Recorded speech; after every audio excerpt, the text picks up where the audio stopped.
Não está todo mundo aqui, mas vamos honrar os que já chegaram, né? Pessoal, daqui a pouquinho nós vamos apresentar nosso palestrante. O tema vai ser basicamente o apocalipse das crianças, né? Vai ser, a princípio, vai ser o terror das crianças. Depois o resultado vai ser mel, mas você sabe que tirar aquilo da mão da gente, que a gente já está formatado com aquele modelo, e reformatar, nós tivemos uma criação totalmente diferente, muito mais saudável, né? Bem diferente de relacionamento humano, pai e filho, mãe e filho. Hoje não existe isso mais. Às vezes a família se comunica dentro de casa por mensagem, não existe mais esse calor da presença, da mesa, do diálogo, contar historinha, fazer a criança imaginar, sonhar, viver. Então, nós vamos hoje receber com muita alegria aqui, com muita honra, o Dr. Francisco. Por favor, vamos recebê-lo com alegria, queridos. Dr. Francisco é pediatra, se dispôs a nos instruir aqui, nos alertar aqui sobre vários riscos, perigos da tela, não só para as crianças, mas muitos adultos estão hoje viciados, né? Tempo aí, graças a Deus pela tela que nos mobiliza. Você paga conta, resolve crise, problema, faz reunião, mas quando isso te toma, e as crianças hoje vai ser o assunto mais, eu acho que preponderante dele. Então, em nome da comunidade cristã de Belém, queremos agradecer Dr. Francisco, que se dispôs, é pediatra da Aline, né, Aline? Né? Da Amanda também. E quem sabe dessa turma grande que está chegando aí com as mamães grávidas, né? Com uma safra muito grande de bebê. E certamente ele tem o domínio daquilo que ele fala, a experiência, e nós vamos sentar para aprender. Aí, doutor, não sei se o senhor quiser falar da tribuna aqui, fique à vontade, o microfone é seu. Boa noite a todos. É um prazer enorme estar aqui, porque é uma oportunidade única da gente dar mais um grito de alerta.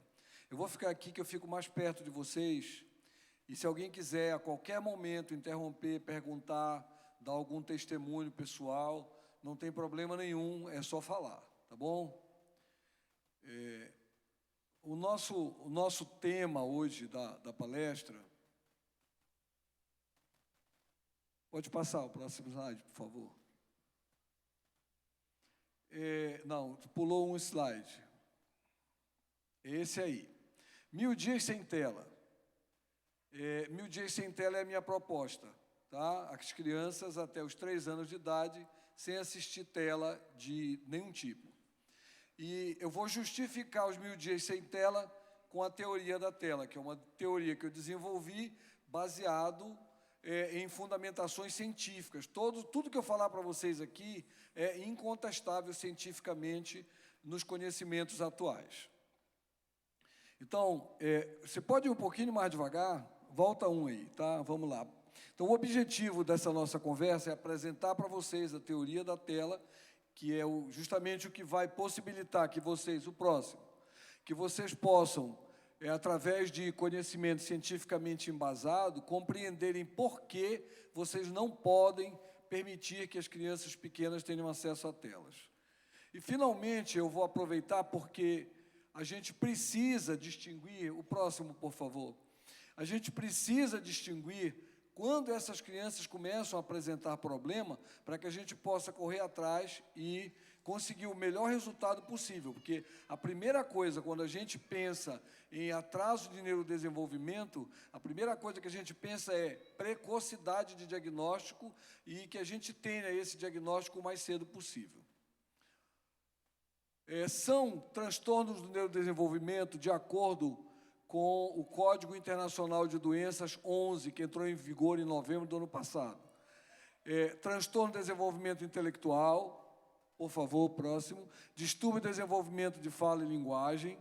Transtorno do espectro do autismo. Transtorno de aprendizagem e desenvolvimento. Transtorno de desenvolvimento da coordenação motora. transtorno de déficit de atenção e hiperatividade e as síndromes de movimento estereotipado. A gente vai falar particularmente, volta aí, por favor. A gente vai falar particularmente do distúrbio de desenvolvimento da fala e linguagem, dos transtornos do espectro do autismo e do TDAH, porque são desse grupo aí os 3 que a gente pode pensar na possibilidade de estar prevenindo através do comportamento que eu vou sugerir que a gente tenha daqui para frente. Os distúrbios de desenvolvimento da fala e linguagem, é interessante é muito comum as pessoas confundirem fala e linguagem. O falar é diferente da linguagem, em que sentido? A linguagem pressupõe compreensão, e você falar é simplesmente você verbalizar a tua linguagem, digamos assim. Você pode ter linguagem corporal, de sinais, a fala é a verbalização da linguagem. Então, o próximo, os distúrbios de desenvolvimento da fala, eles normalmente não são muito significativos, porque o mais importante é a linguagem, é a compreensão. Então, as crianças às vezes não falam porque elas não têm estímulo para falar. Por que não tem estímulo? Porque é instintivo nos pais correrem para satisfazer as necessidades dos filhos. Então, a criança pensa que ela quer beber água e a mãe já está com o copo do lado. Então, ela não vai precisar falar.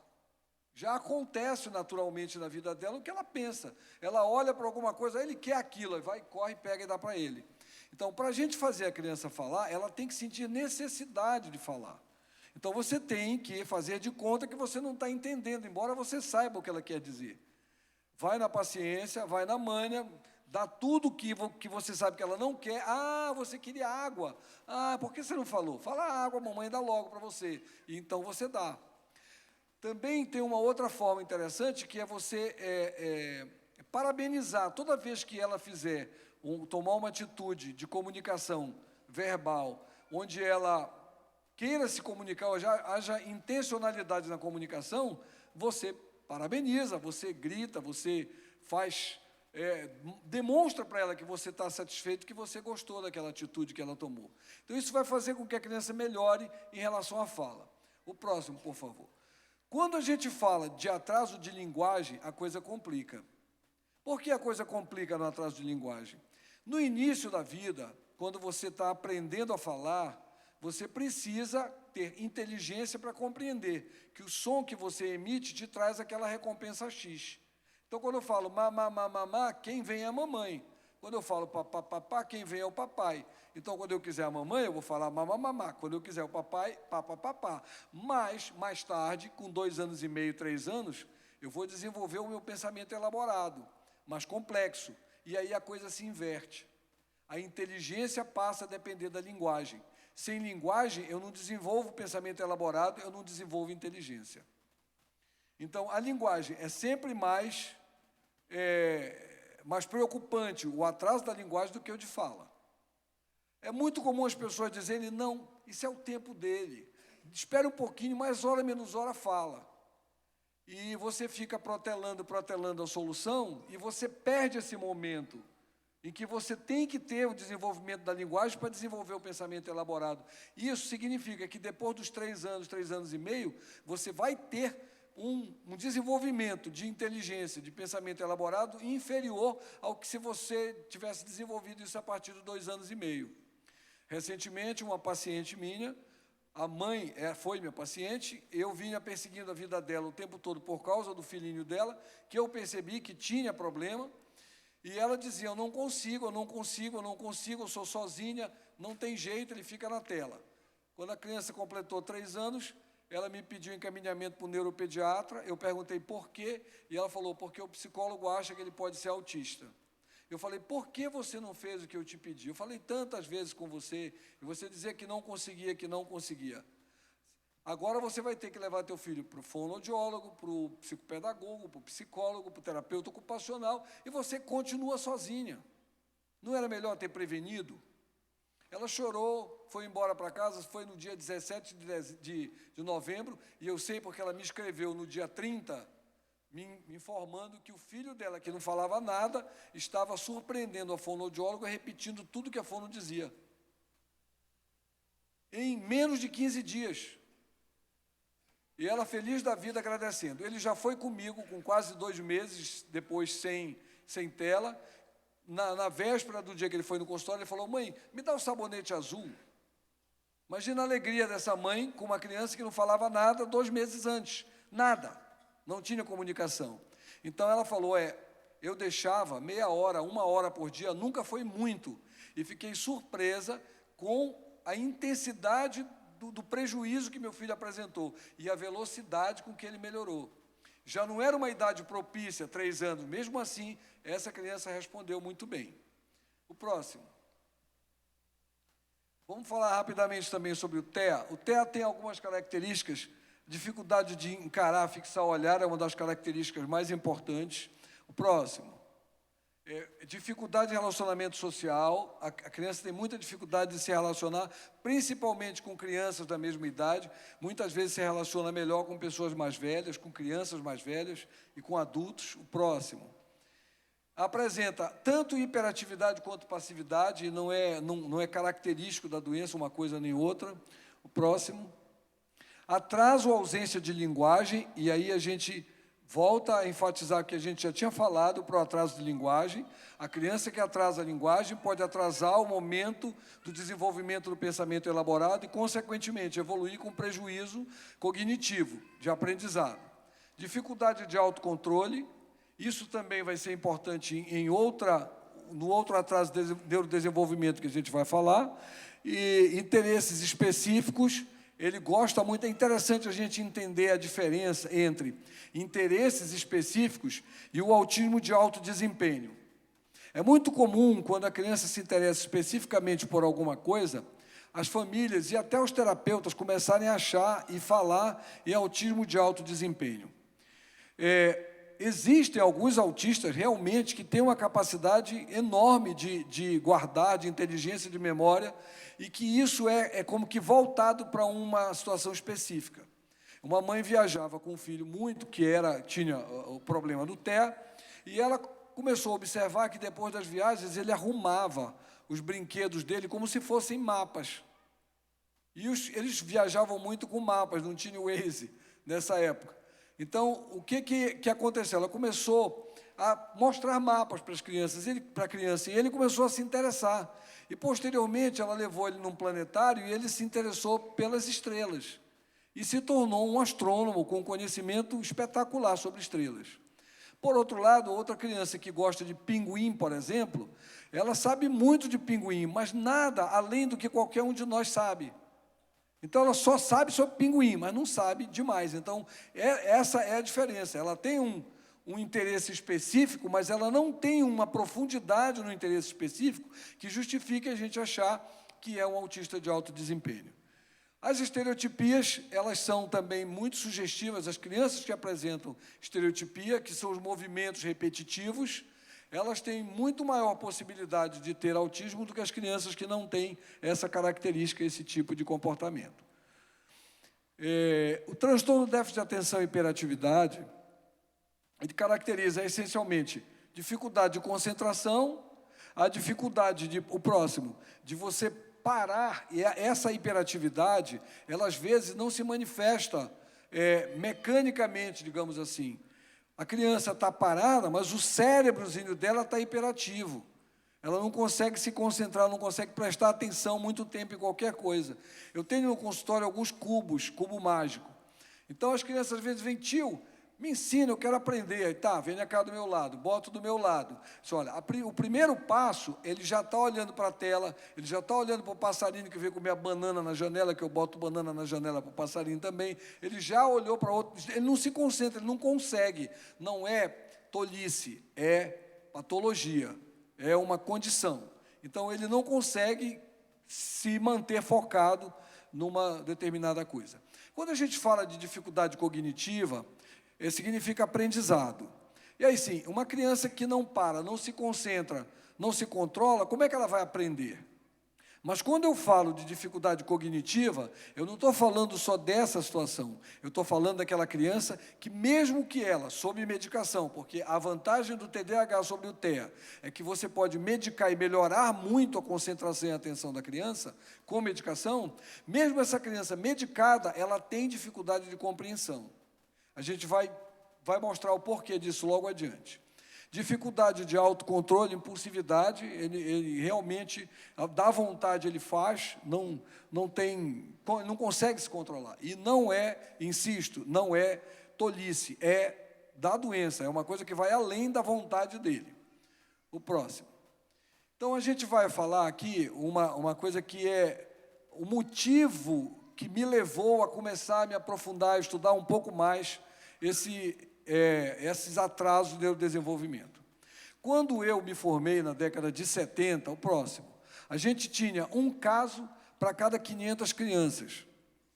Na verdade, isso não é uma coisa assim exata. Algumas pessoas falam um caso para cada 5.000 crianças.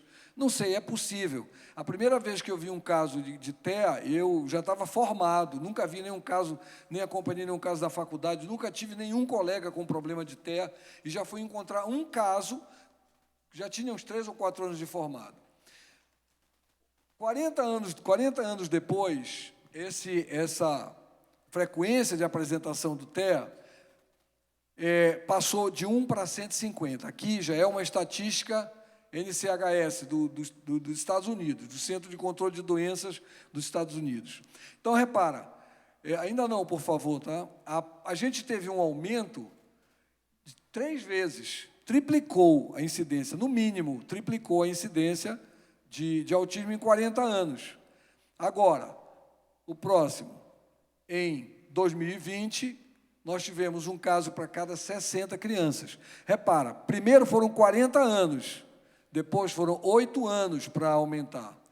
E em 2021, nós tivemos 1 para 44. Em cada 44 crianças, uma criança tem diagnóstico de transtorno do espectro autista.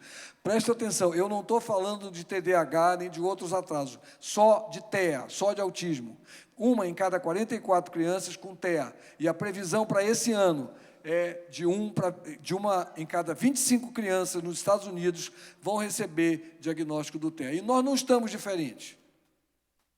Quem trabalha em escola, quem trabalha em locais que lida com essas crianças, está vendo todo dia aumentar de uma forma absurda a incidência de TEA. Então, a gente está tendo um aumento enorme. E por quê? O próximo, por favor. Por que está acontecendo isso? Quais são as causas?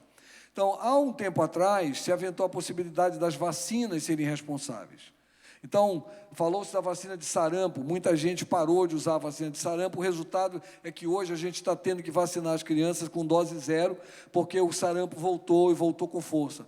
Melhorou agora com a vacinação, mas ainda assim é muito preocupante a volta do sarampo. Mas não se configurou, não se confirmou nada. Depois apareceu a possibilidade de ter sido o alumínio que passou a ser usado em todas as casas. Deixaram de usar as panelas de barro para usar panelas de alumínio. Então, deve ser isso. E alguns pacientes com autismo apresentavam nível elevado de alumínio. Fizeram tratamentos com quelação. Quelação é a retirada do alumínio do organismo. Não funcionou, ninguém melhorou, não adiantou nada. Aí depois se pensou na possibilidade, ou concomitantemente também, o próximo, por favor, de alergia ao glúten. E aqui aconteceu uma coisa interessante. Existe uma quantidade grande de pacientes com TEA que tem alergia ao glúten. Quando você tirou o glúten, essas crianças melhoraram. Melhoraram o comportamento, melhorou o sono, melhorou a atenção, até o aprendizado melhorou. Mas a condição autismo não melhorou. O que melhorou é que quando você tira o glúten, você tira todos os sintomas da alergia ao glúten. Então, a alergia ao glúten melhorou, aí a criança melhora, o estado geral dela melhora. A alergia ao glúten é uma coisa complicada, séria. E aí, você tirando o glúten, você melhora. Em relação ao autismo, nenhuma resposta, não teve alteração alguma. Apareceu uma outra coisa interessante, o próximo, que foi o ácido fólico, e que se observou, o ácido fólico é administrado na grávida para prevenir defeito do tubo neural, como mielomeningocele, alterações do sistema nervoso. E observaram que essas mães que tomavam o ácido fólico tinham uma menor incidência de autismo. Menor incidência, não maior. Só que, em função dessa descoberta e do defeito do tubo neural, da prevenção dos defeitos do tubo neural, alguns países resolveram colocar o ácido fólico em alimentos, como se colocou o iodo no sal. E as pacientes que começavam a tomar suplementação fornecida pelo médico começaram a ter nível muito elevado de ácido fólico. E aí a coisa se inverteu. Essas pacientes, os filhos dela, começaram a ter uma probabilidade maior de ter autismo. Mas nunca que representasse ou que explicasse aquilo que eu já mostrei para vocês de estatística. O próximo. Fumo na gravidez, hipertensão na gravidez, tipo de parto, sofrimento fetal, e um monte de outras coisas foram pesquisadas. Nada se comprovou.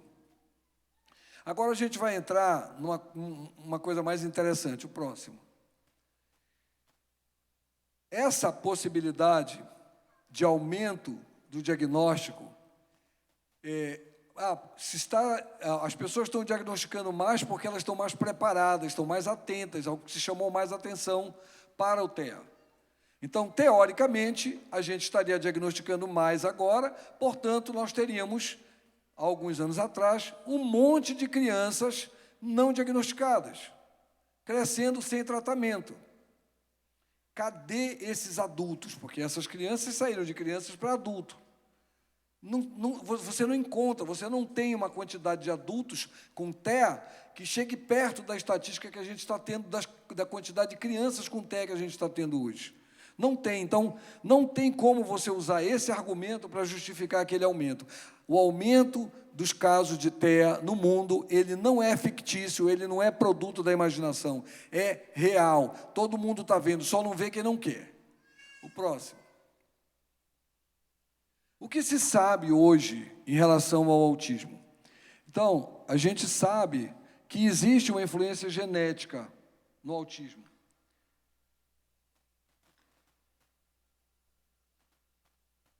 O próximo. A gente tem de 0 até 70% de chance de desenvolver o autismo, por causa de uma herança multifatorial genética que produz alterações sutis anatômicas. O problema é que, mesmo com 70% de chance de ser autista, eu posso não ser autista. Então, a gente não pode dizer, o próximo, que é uma condição genética. Não é uma condição genética, porque você pode ter a condição e não ser autista. Então, é preciso que, junto com essa condição genética, exista um outro fator, que é um fator ambiental. Eu vou fazer uma analogia que a maioria de vocês conhece para vocês entenderem. Todo mundo já ouviu falar de convulsão febril. A convulsão febril, ela acontece em crianças que têm o foco cerebral. As pessoas pensam que a convulsão febril acontece quando a febre chega a 40 graus. Não é assim. Com 38, 38,5, as crianças que têm o foco, que têm a probabilidade genética para a convulsão, já estão convulsionando. Por que pensa-se que é com 40? Porque a criança convulsiona em casa, o pai e a mãe pegam a criança, botam debaixo do braço e correm para o pronto-socorro sem dar medicação. Quando chega no pronto-socorro, ela está em 40. Ah, foi porque chegou a 40. Não, a criança muitas vezes já está bem, já está falando, já está respondendo. A convulsão febril ela é muito benigna. Mas as pessoas acreditam que é 40 graus, mas não é. Ela precisa de 2 aspectos. Primeiro, ela precisa de uma propensão familiar, o aspecto genético. Segundo, ela precisa de uma ação externa, a temperatura. E qual seria esse gatilho ambiental no TEA? Nos atrasos de neurodesenvolvimento, não especificamente TEA. Vamos falar dos atrasos de um modo geral, porque também a TDAH e também os atrasos de fala e linguagem estão relacionados com a mesma causa. O próximo. O que eu encontrei assim, que coincidia realmente, que poderia mostrar alguma coisa, foi a tecnologia da informação. Então, houve uma evolução espetacular na comunicação no mundo inteiro, no mesmo período em que houve um aumento espetacular nos casos de TEA no mundo inteiro. Então, inicialmente, pode passar o próximo, eu observei assim, a criança com autismo, ela tem muita dificuldade de comunicação, mas ela adora a tela. Qual foi o meu pensamento inicial? Vamos usar a tela para nos comunicar com essa criança que não está olhando para mim. Ela vai olhar para a tela e, pela tela, eu vou passar o que eu quero para ela. E comecei a pesquisar. E não descobri nada de positivo em relação ao uso da tela para qualquer tipo de atraso de neurodesenvolvimento.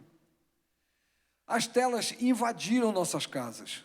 Primeiro a TV, né? Depois os celulares, iPad, tablets, videogames. E nós temos tela para tudo que é lado. Muitas vezes, no mesmo ambiente, tem 2, 3, 4 telas. E nós, rapidamente, descobrimos que a tela podia exercer uma função bacana, que já foi comentada aqui pelo pastor, que é aquela função de você chegar e estimular, e conversar, e tentar fazer o teu filho crescer, evoluir intelectualmente. E as pessoas começaram a usar a tela para poder fazer as suas coisas dentro de casa.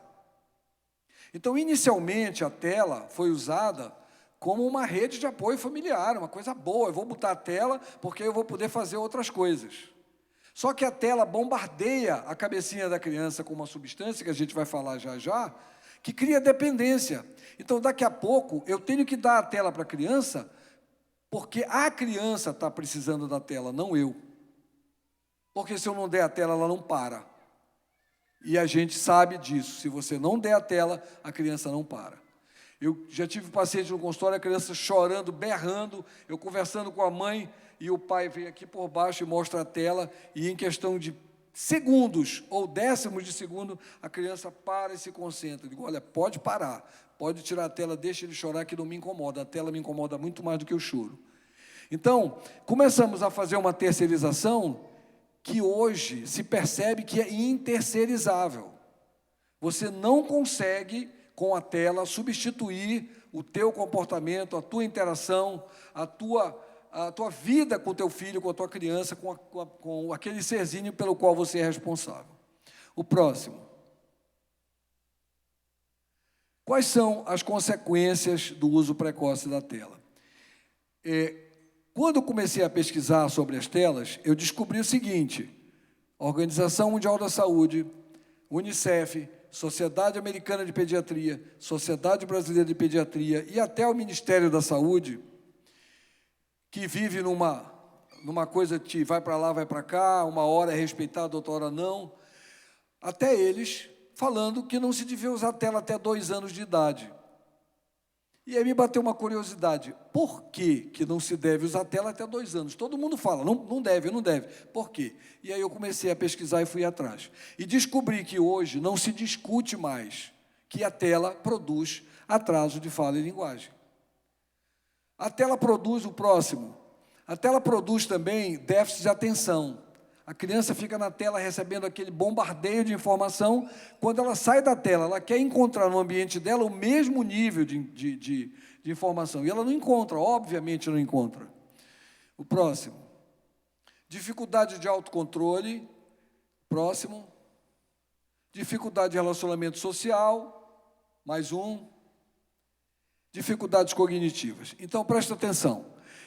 Não se aceita hoje que se diga que que a prevenção do uso da tela ou a retirada da tela em criança previne autismo.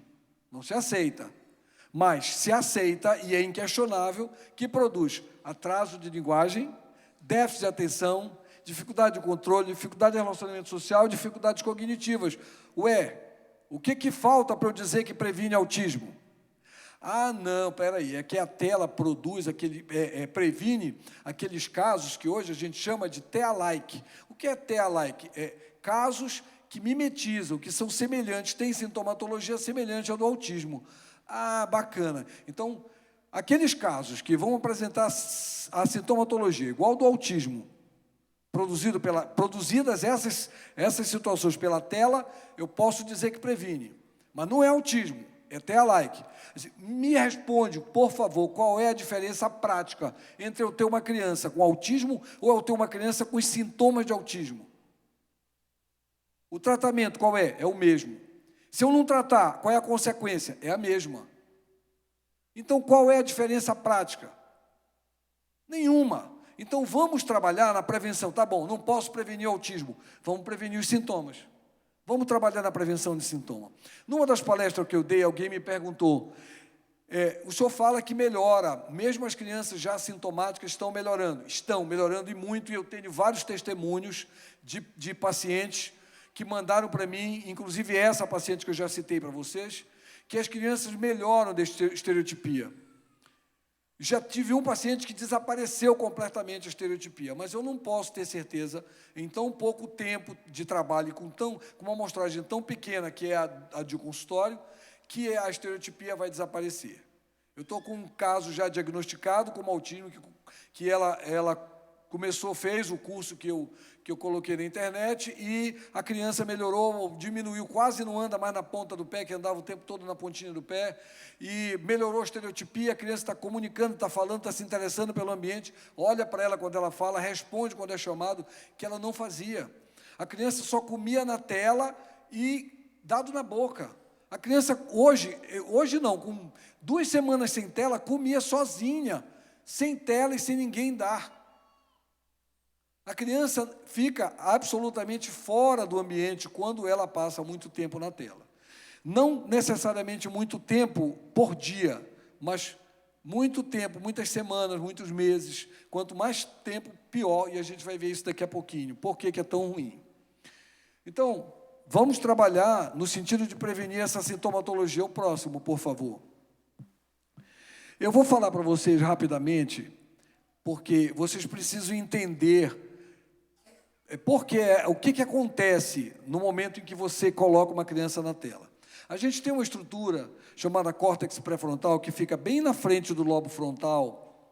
Tem uma pintura, eu não sei se vocês conhecem Michelangelo, mas é provável que alguns conheçam, é a Criação de Adão, onde você tem um desenho e tem Deus esticando a mão em direção a Adão, que está do lado de fora dessa estrutura.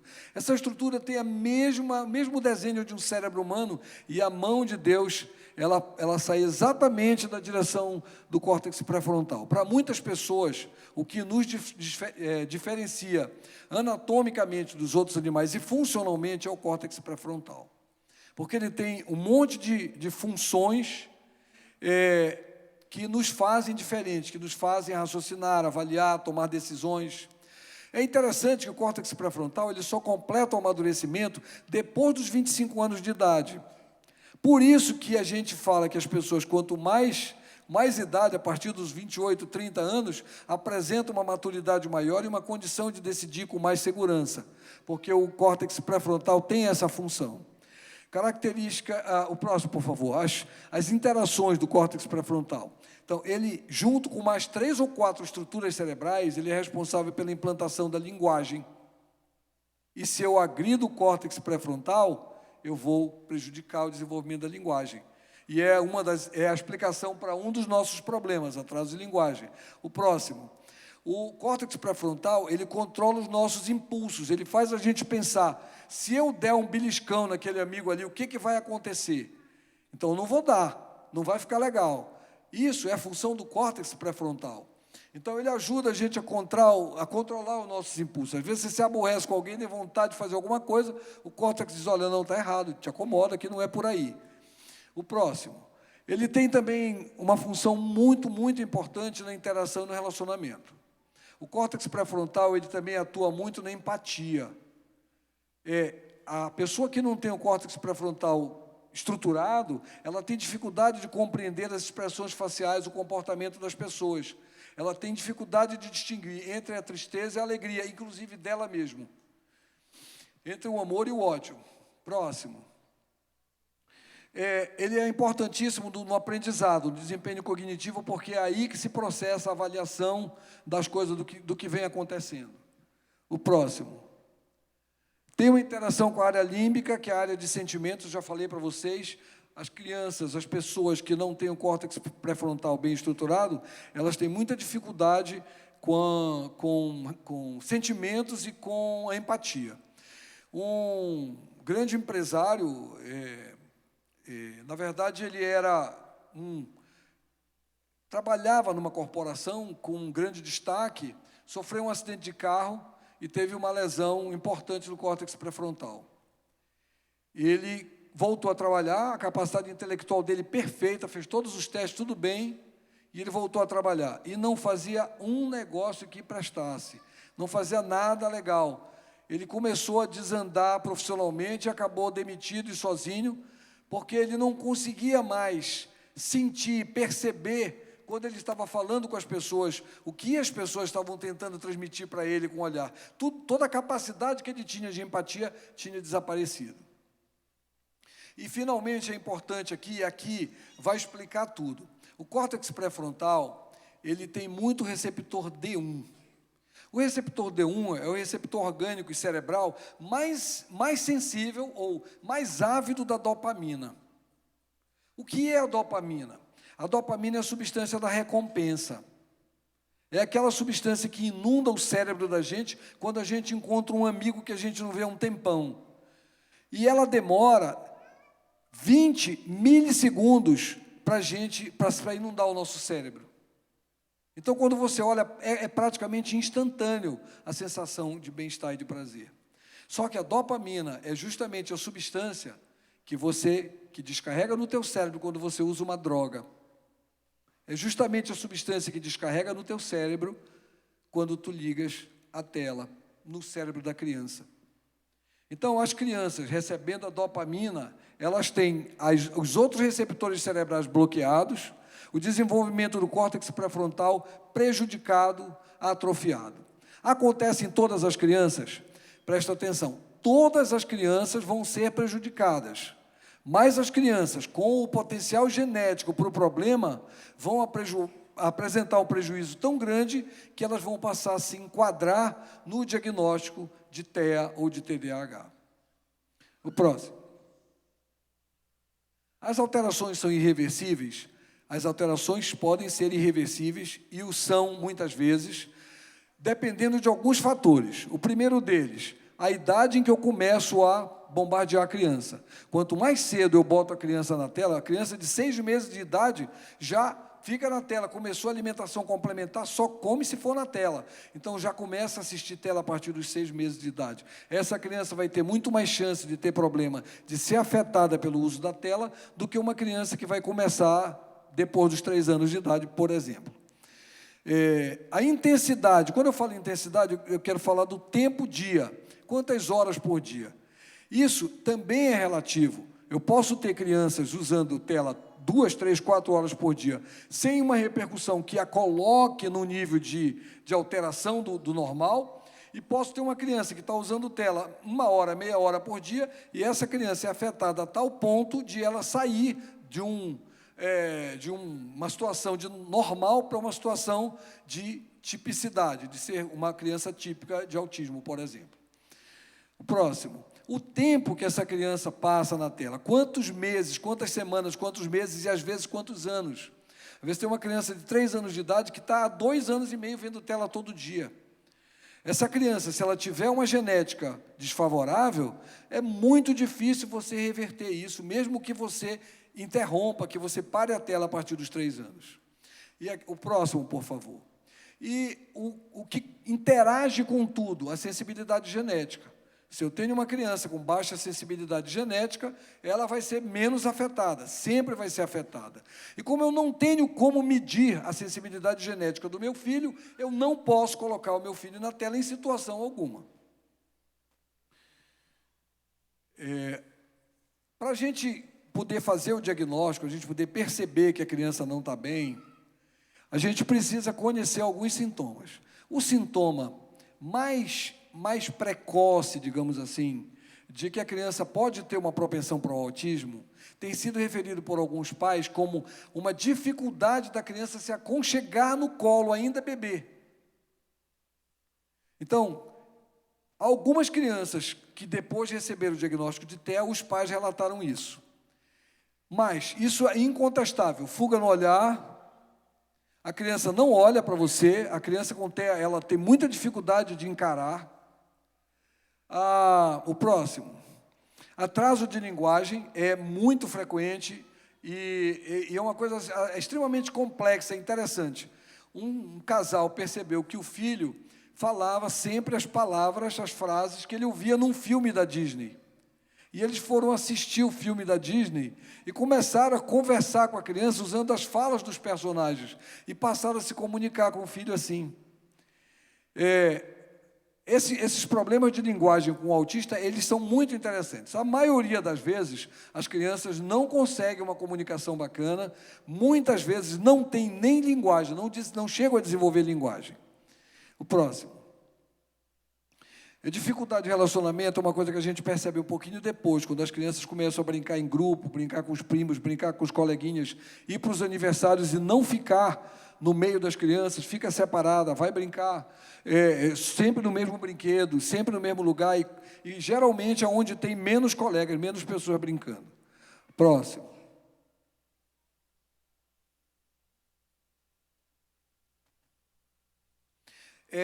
Os pais muitas vezes atribuem a um monte de razões, menos ao autismo, a impulsividade e a desatenção dos próprios filhos. Quando você chega e fala, olha, teu filho está demais, está muito agitado, o que está acontecendo? Não, ele é assim mesmo, isso vai passar, não te preocupa, eu também era assim. Eu também era assim, é o que mais se ouve. O próximo. Problemas cognitivos, também a gente percebe mais, os professores geralmente é o que percebem mais, e que começam a falar, e começam a chamar os pais para conversar, e pedir para levar no psicólogo. O próximo.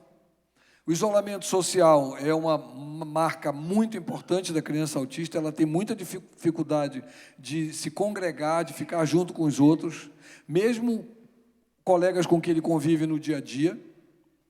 Por favor, próximo. Dificuldade com os sentimentos, tanto dos outros quanto com os próximos, os próprios sentimentos, já falei para vocês. Mais um.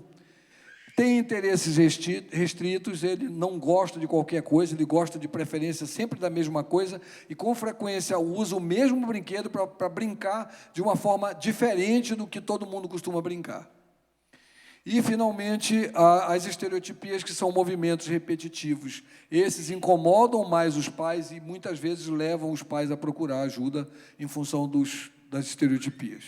Vamos lá. Marcos de desenvolvimento. Então, é uma coisa que os pais sempre perguntam e a gente sempre fala. Com 4 meses, a criança começa a rolar, 4 para 5 meses, no berço. Então, não está rolando, bota de barriga para baixo, deixa um pouquinho de barriga para baixo de manhã, um pouquinho de tarde. Isso ajuda a criança a amadurecer o sistema nervoso. O que essa posição acarreta? Ela apressa a mielinização. O que é isso? O nervo da gente tem uma membrana chamada membrana de mielina. Quando você bota a criança de barriga para baixo, essa membrana é formada mais rapidamente.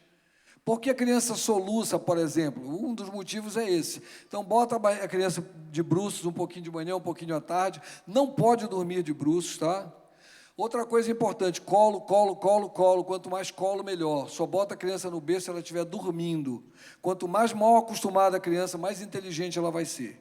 Então, nada de deixar a criança quietinha para não acostumar mal. Pelo contrário, pega, bota no colo, carrega, fala, estimula. Próximo, por favor. Aos 7 meses, a criança normalmente começa a sentar, que é quando ela aceita melhor, fica mais fácil de você alimentar. Normalmente, você começa no início do 6º mês, e no 7º mês, a criança já está sentando, já está pegando melhor os alimentos e aceitando com mais facilidade. O próximo. Com 9 meses, em torno de 9 meses, ela engatinha. E depois, com 1 ano e 3 meses, ela vai começar a andar. Recebi recentemente no consultório, pode passar o próximo, por favor. No consultório, uma criança de 1 ano e 3 meses. Não falava, não andava, paradinha, um bonequinho da família, pega para sair, quando chega em casa, bota lá no lugarzinho dele assistindo televisão. Quando era para sair, pega, bota, exibe, mostra para todo mundo, quando chega em casa, bota quietinho aí assistindo televisão, para não atrapalhar ninguém. Uma semana sem tela, e ele começou a andar. Uma semana sem tela, e ele começou a falar, a chamar a mãe, a pedir água, a se interessar pelo ambiente e mudar completamente o comportamento. Por que tão rápido? Porque ele era novinho, 1 ano e 3 meses. Quanto mais tarde a gente iniciar essa intervenção, pior, mais difícil será. O próximo. Linguagem. De 7 a 12 meses, a criança começa a olhar quando ouve seu nome. Então, até 1 ano de idade, a criança tem que estar se reconhecendo como fulano, quando as pessoas ligam, falam para ela, chamam o nome dela. De 12 a 18 meses, começam as primeiras palavras, e de 18 a 24 meses, a gente já tem a criança falando de 50 a 100, às vezes 200 palavras, dependendo da criança, do ambiente, do que a família estimula. Quando você tem dúvida se está legal, compara. Normalmente você tem parentes, tem amigos com uma faixa etária semelhante, compara, conversa, pergunta. É muito importante que você, o mais cedo possível, identifique o problema para que você possa tomar providências. O próximo. Quais são as justificativas dos pais, né? Por que o cara bota a criança na tela? Bom, a primeira coisa é que a maioria dos pais não sabe disso que eu estou dizendo para vocês. Não sabe que a tela agride, não sabe que a tela atrasa a linguagem, não sabe que a tela produz dificuldade de aprendizado, não sabe nada disso. Então, ele está tranquilo. Ele bota na tela e vai fazer o que ele tem que fazer. Então, uma das primeiras queixas que eu ouvi em relação à tela é: se não botar na tela, não come. E o meu argumento é muito simples. Eu nunca vi ninguém, nem criança, nem adulto, normal, sadio, morrer de fome com comida do lado. Nunca vi. E aqui eu tenho testemunha da Alzira, que não é uma coisa nova na minha vida, quer dizer, para usar como argumentação aqui mas quando as filhas eram pequenas, e ela não quer comer, ela não come. A alimentação infantil só tem 2 regras, só 2. O volume é com a criança, a qualidade é com a mãe. Se ela não quer comer, espera, a fome vai dizer para ela o momento dela comer. Agora, você não pode dar o que ela gosta para ela comer o quanto você quer. Você vai estar violando os 2 princípios básicos da alimentação. Então, eu dou uma coisa gostosa para ela comer o quanto eu quero. Ela vai se acostumar a comer porque está gostoso, e nós estamos abrindo uma porta enorme para a obesidade lá no futuro. O próximo. Não consigo dirigir se ele não estiver na tela. Agora, de preferência, os carros já têm 2 tablets, um em cada encosto, na parte de trás do encosto, né? Para o maiorzinho e para o menorzinho não atrapalharem o motorista. Quando a gente saía antigamente com as crianças, bora ver quem vê o primeiro carro vermelho, bora ver quem vê a primeira letra C no outdoor, vamos ver quem lembra o nome dos animais com a letra A, vamos ver a tabuada, vamos ver quem sabe. Hoje em dia não, bota o tablet e o cara sai tranquilo ali, sem preocupação nenhuma. Bom, eu nunca bati o carro porque estivesse brincando com essas atividades com meu filho, mas as pessoas não conseguem se concentrar no trânsito se a criança não estiver no tablet. Não tem cabimento isso, pessoal, a não ser que você realmente desconheça totalmente, e ainda assim é condenável. Você está alienando o seu filho. Próximo. Preciso ir, eu já ouvi isso no consultório, doutor, não dá para deixar sem tela. Eu preciso ir ao sanitário. Faz o seguinte, pergunta para a tua mãe qual era o truque que ela usava para fazer as necessidades dela quando tu eras pequenininha, porque não tinha tela.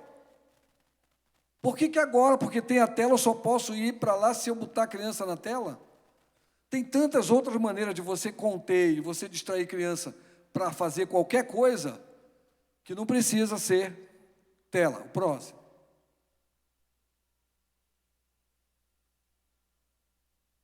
Não é brincadeira. O cara disse para mim, doutor, não posso deixar ele sem tela. Eu não posso deixar de assistir o noticiário. O meu trabalho depende de informação. Caramba, a casa dele só tem um cômodo, só tem um lugar. Ali, naquele lugar, ele tem que ficar com a criança assistindo o jornal. Não pode botar a criança num outro lugar, dar um outro brinquedo, pedir para outra pessoa tomar conta da criança, enquanto ele se informa, enquanto ele trabalha, entre aspas. Não tem, são argumentos assim absurdos, e cada dia você escuta argumentos piores. Argumentos de restaurante, por exemplo. Não, se não der a tela, eu não vou poder conversar com meus amigos. E por aí vai. O próximo. A avó, coitada da avó. Mas a avó, ela, normalmente, no consultório do pediatra, ela é a maior vítima. É sempre a culpa da avó. Tá? De preferência, a avó, mãe do cônjuge que não está presente, né? Quer dizer, não, a minha sogra é terrível, doutor. Já tentei, já falei com ela. Olha, eu fui criado com a avó. Eu sou avô. Quando você conversa, explica, fala, eles compreendem, eles ajudam. É muito raro você não conseguir. Se não conseguir, eu falo para meus pacientes, se tu não conseguir convencer tua sogra, traz ela aqui. Aí uma vez o paciente disse, doutor, ela não vem, porque ela já sabe que o senhor vai brigar. Tal. Mas tem que resolver, não pode botar culpa na avó, a responsabilidade é pai e mãe, tá? Próximo. Essa é pior do que a outra, né? Quando eu saio, doutor, eu acho que a babá dá a tela. Claro que ele tem certeza que a babá dá a tela, né? Mas não toma providência. Quem contratou a babá? Não foste tu? Então, a babá tem que obedecer às tuas diretrizes. Existe um medo muito grande nas famílias de se perder a babá, né? É um problema grave. Então, algumas famílias relevam muitas coisas que a babá faz por medo de perder. Aí eu falo assim, olha, se você chegar na tua casa, ou se você olhar na tela que você deixou, na câmera que você deixou filmando lá na tua casa, a babá batendo no teu filho, você vai ficar com essa babá? Não vai. Agora eu te pergunto, o que ela está fazendo quando ela bota uma tela na frente do teu bebê? Ela está batendo no cérebro dele. Ela está destruindo uma estrutura cerebral preciosíssima. E que você vai ter muita dificuldade de recuperar. E você não faz nada. Não tem cabimento. O próximo. Essa aqui é mais ou menos o que eu falei para aquela paciente, ex-paciente minha. Não consigo, é muito difícil, ele faz um drama, o senhor precisa ver. Vocês sabem qual é a criança mais dramática e mais difícil do mundo? Sabe qual é? É a nossa, é o nosso filho. Porque é a gente que tem que lidar. A do vizinho, aquele cara é um péssimo pai, não dá atenção para a criança, não tem nem autoridade. Aí quando você fala do filho dele, não, mas o Júnior, eu quero ver o senhor mandar ele obedecer. Quem tem que mandar e obedecer é o pai. É muito comum no consultório dizer, olha, desce daí, menino, o doutor vai brigar contigo. Não vou brigar com ninguém, eu digo logo, não vou brigar não, isso não é função minha, isso é função sua. Não use a minha autoridade para você educar seu filho, use a sua autoridade. Eu não vou estar presente lá na sua casa nem na vida dele. Então, quando você chega numa situação dessa, eu digo assim, olha, tu sabes o que é um drama? Um drama é tu teres uma criança que não te escuta, que não fala, que você tem que dirigir de porta travada, porque ele pode uma hora meter a mão na porta e sair correndo. Um drama é você ter que levar teu filho para o terapeuta de manhã, de tarde, durante 5 dias na semana, e ao longo de meses, e você não vê progresso, ou vê pouco progresso. Isso é drama. Tirar uma criança da tela não é drama. Não é drama. Pelo contrário, é solução. O próximo. Dois temas eu queria falar rapidamente. Tentativa e erro. É uma das formas mais frequentes de aprendizado. Você tenta, erra, tenta de novo, erra, tenta de novo, acerta. Ah, é assim, aprendi. Na tela você não tem essa oportunidade. A tela não te permite tentar nada. Ela joga tudo, ela comanda tudo, ela decide tudo por você. O próximo. É muito frequente. Aqui, uns 15 dias atrás, eu tive a oportunidade no meu consultório de aproveitar uma situação. Estava conversando com a mãe e a criança, demorei um pouco, as minhas consultas costumam demorar um pouquinho mais do que a média, e a criança falou, ô mãe, estou entediada. Aí eu falei assim, poxa, que legal, você está entediada. Ela arregalou o olho, olhou para mim assim, tipo, esse cara é um alienígena, não tem a menor ideia do que é ficar entediado, né? Não, mas ficar entediado é muito bom. Quando você fica entediado, você não tem nada para fazer, você começa a pensar nas coisas que você fez da tua vida, o que você fez de certo, o que você fez de errado, o que você pode fazer para melhorar a tua vida, é no tédio. Quando você está ocupado, fazendo alguma coisa ou vendo alguma coisa, você não consegue pensar, você não consegue produzir, trabalhar, o teu cérebro fica bloqueado. Então, o tédio é fundamental. Por que as pessoas não gostam do tédio? Porque no tédio, elas têm que se encontrar com uma pessoa que muitas vezes elas não gostam. Com elas mesmas. Então, o tédio, o ócio, ele é importante na vida de todo mundo, inclusive na vida das crianças. Sejam de qualquer idade, tá? De 0 a 90 anos. O próximo.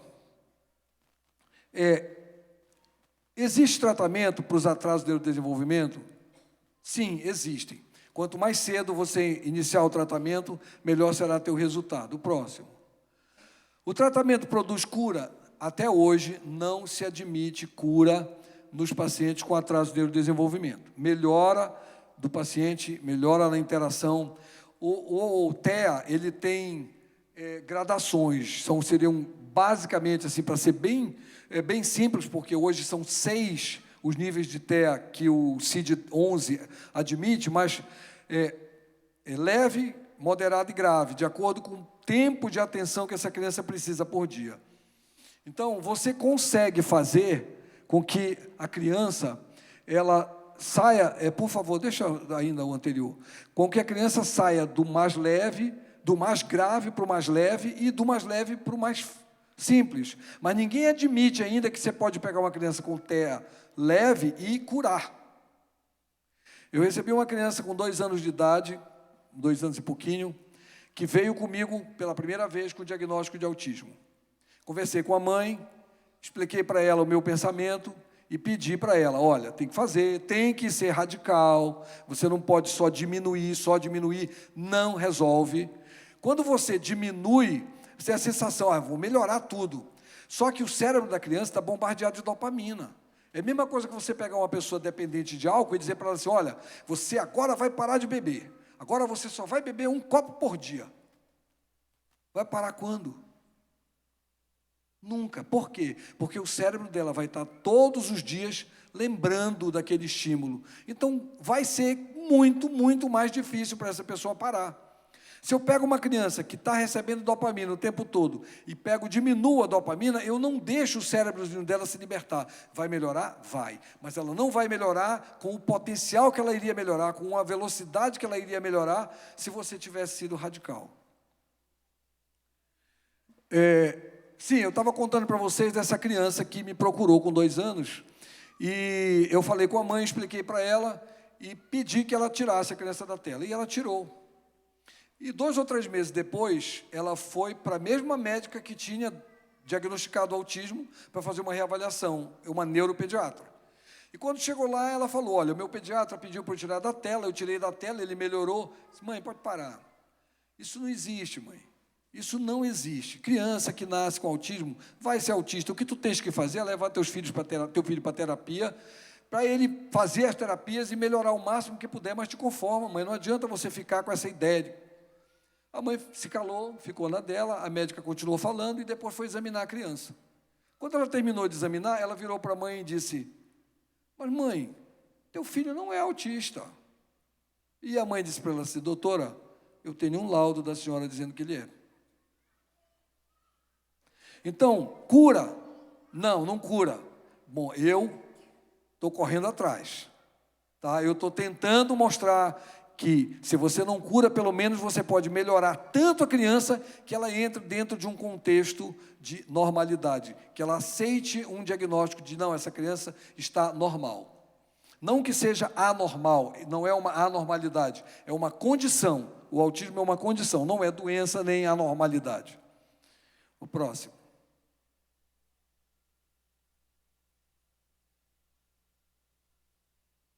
Qual o objetivo hoje do tratamento do TEA? É você conseguir que essa criança ela tenha capacidade de ser independente. É buscar a independência do teu paciente. Então, isso que se busca, todos, psicólogos, terapeuta ocupacional, todo mundo busca tornar a criança independente. Ainda é um percentual muito pequeno de crianças que consegue isso. Tem melhorado, principalmente por causa do diagnóstico precoce. E por que melhora? Porque com o diagnóstico precoce eu posso estimular, tentar reorganizar melhor o cérebrozinho dessas crianças. Próximo. Existe prevenção? Bom, qual é o grande problema da teoria da tela? É muito difícil eu provar de uma forma científica e rápida que a teoria da tela tem razão, que se eu tirar da tela eu estou prevenindo autismo. Por que é difícil? Porque eu teria que fazer um trabalho científico onde eu teria um grupo de crianças exposto à tela, um grupo de crianças não exposto à tela, e depois a gente vai contar quantas dessas crianças aqui desenvolveram autismo, quantas dessas crianças aqui não desenvolveram autismo. Como é que eu posso fazer isso se eu acredito que a tela é prejudicial? Então eu vou chegar para vocês e dizer, olha, eu vou fazer um trabalho, eu estou te convidando para o teu filho participar. Nós vamos fazer 2 grupos de criança, um fica na tela, outro não fica na tela, e a gente vai ver qual desses grupos vai ter mais chance de ter autismo. Aí, assim, o teu vai ficar na tela, tá? Quem vai topar? Entendeu? Quer dizer, não tem, ninguém vai topar, e é um trabalho proibido, eticamente inviável. Aconteceu uma coisa interessante, há alguns anos atrás, nos Estados Unidos, com a síndrome da morte no berço, a morte do bebezinho no berço sem explicação. O que aconteceu? Um cara lá, maluco, acho que mais do que eu, ele resolveu dizer que a posição de bruços, barriga para baixo, aumentava a chance de morte no berço. Ora, a maioria das crianças prefere dormir de barriga para baixo. Nada mais natural que ele encontrasse maior número de crianças dormindo barriga para baixo na situação de morte no berço. E ele não tinha como provar a teoria dele. Então, o que ele fez? Ele convenceu as autoridades a fazerem uma campanha. E eles fizeram uma campanha que objetivava exatamente falar para a população toda que eles não deviam deixar a criança dormir de barriga para baixo. E a diminuição da morte por síndrome da morte no berço foi praticamente imediata. Então, hoje, se sabe que nenhuma criança deve dormir de barriga para baixo, porque isso aumenta a chance de morte. Tem várias teorias para explicar o motivo disso, mas o mais importante é que, na prática, a gente comprovou. Entendeu? Então, qual é a minha esperança? A minha esperança é que eu consiga derrubar essa estatística absurda de 1 para 45, de 1 para 25, que está prevendo, e reduzir ao máximo isso e apresentar muitas crianças se recuperando, melhorando, para que a gente possa acreditar que a teoria da tela é realmente uma coisa verdadeira. Então, existe prevenção? O próximo. O objetivo da prevenção é impedir totalmente a condição. Vai impedir? Eu, Francisco Soares, não tenho nenhum paciente com TEA que tenha ficado sem tela a vida toda. Todos os meus pacientes que têm TEA passaram, desde cedo, por um período de estimulação cerebral pela tela. O próximo. Qual o real efeito da prevenção? Como eu já expliquei para vocês, a gente vai ter que esperar um pouquinho mais. Eu espero continuar gritando, falando ainda por algum tempo, que Deus assim permita, para a gente poder ter uma avaliação mais real do qual vai ser o efeito que a gente vai obter com essa prevenção. O próximo. O que está sendo feito? O que eu estou fazendo, tá, pessoal? E aí, um dos motivos de eu estar aqui é pedir a ajuda de vocês. Eu quero que vocês falem, eu quero que vocês conversem, eu quero que vocês discutam, eu quero que vocês se informem, eu quero que vocês procurem conhecimento e que vocês conversem com outras pessoas, com profissionais voltados para a área, aqueles que têm criança sintomática, que resolverem aderir à ideia e a criança melhorar, que vocês divulguem, que vocês botem isso para fora. Eu estou com uma paciente de Tailândia, que a criança melhorou absurdamente, e ela pediu na creche da criança que não colocasse ele na tela. E ela chegou e encontrou a criança na tela. Pediu a segunda vez, encontrou a criança na tela. Na terceira vez, ela tirou a criança da creche. Isso repercutiu muito a nível social. Eu gostaria muito, por exemplo, de uma lei que proibisse de se usar tela, não precisa em muitos lugares. Podia ser nas escolas, podia ser no salão de beleza, tela para crianças abaixo de 3 anos de idade. Por quê? Porque isso vai suscitar a atenção das pessoas. Por quê? Vamos perguntar por quê. E muitas pessoas, se amarem realmente seus filhos, vão entender e vão se motivar para se juntar a gente a lutar por isso aí. Eu já fui entrevistado algumas vezes, já estive no Sem Censura, no programa de saúde do Eduardo Costa, já algumas vezes. Ele gosta muito, eu mostrei para ele alguns dos testemunhos dos meus pacientes, ele ficou absolutamente empolgado com o que ele viu, com o que ele ouviu, e ele já me fez prometer que vou voltar ao programa dele para falar novamente. E será um grande prazer. Ele é um cara muito bacana. O próximo. Palestra para os pais, eu estou fazendo aqui. Pais de crianças pequenas, pais de crianças maiores, pais de colégio, já falei em escolas, e estou à disposição, acabei de me colocar à disposição para falar com professores, com estudantes, com alunos, com todo mundo, e faço questão de que, se vocês tiverem alguma dúvida, contestem, perguntem, para que a gente possa crescer junto. Além disso, a gente está fazendo também, próximo, palestra para professores e colaboradores em escola. Agora, ano passado, nós trabalhamos, na verdade, de 2021 para 2022, nós trabalhamos com 5 escolas, com a 1000 Dias Sem Tela. Por que 1000 Dias Sem Tela, se as entidades que eu falei para vocês, elas preconizam 2 anos? 1000 dias são 3 anos. O que está acontecendo hoje é que as nossas crianças com 2 anos estão bombardeadas de tela. E quando eu digo, deixa até os 3 sem tela, eu dou para elas 1 ano para elas recuperarem a estrutura do córtex pré-frontal delas, para elas melhorarem. E se eu disser que é só até os 2, elas não vão ter essa oportunidade.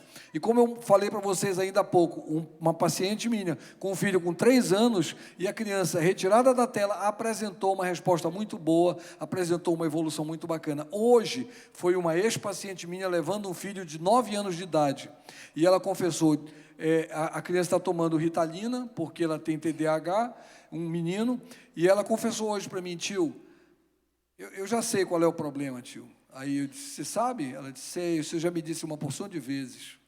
E eu tenho visto isso na prática do dia a dia. É a tela.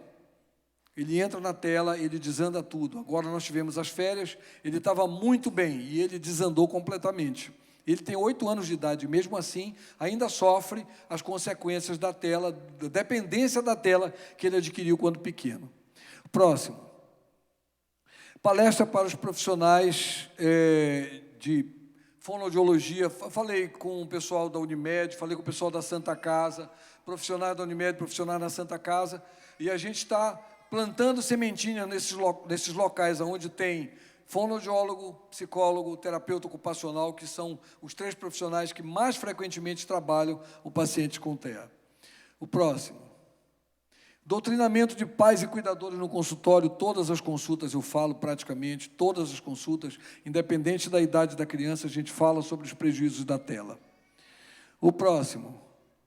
O projeto 1000 Dias Sem Tela nas escolas, que eu já falei, e que a gente vai propor aqui uma ideia de 1000 dias sem tela na igreja. O próximo. E eu coloquei, alguns meses atrás, eu preparei, junto com o meu filho e uma equipe, um curso que é online. O próximo, por favor. E se alguém se interessar, a teoria da tela, é só acessar o QR Code, que vocês vão ter o curso. O curso é um curso de 16 aulas, com 3 horas de duração, e é uma maneira da gente sair de Belém, digamos assim, com as nossas informações. Tá? O pessoal que está em Belém, está me assistindo, está me ouvindo, não vai ter tanta necessidade, se prestar atenção e fizer o que eu quero, não vai ter tanta necessidade de adquirir o curso, mas o pessoal que está longe, que não está perto de mim, vai ter a oportunidade de adquirir. O próximo. A minha proposta para vocês é essa: olha, que haja uma designação de uma comissão que não deve ser grande, e que, se possível, tenha um psicólogo, e que, se possível, tenha um pastor nessa comissão. O próximo, que faça uma elaboração no calendário de ações, de divulgação, de palestra, que podem me chamar para a gente estar aqui com vocês ajudando também, será um grande prazer. O próximo. O circular para as famílias, explicando o que a igreja está pretendendo e explicando que é baseado numa orientação da Organização Mundial da Saúde, da Sociedade Brasileira de Pediatria. Próximo. Preparação de voluntários. Os voluntários seriam aquelas pessoas que vão ficar observando na comunidade e sentindo, o próximo, sentindo quais são as crianças que vão estar precisando, as famílias, não são as crianças, são as famílias que vão estar precisando de abordagem. Palestra para pais, avós e demais cuidadores.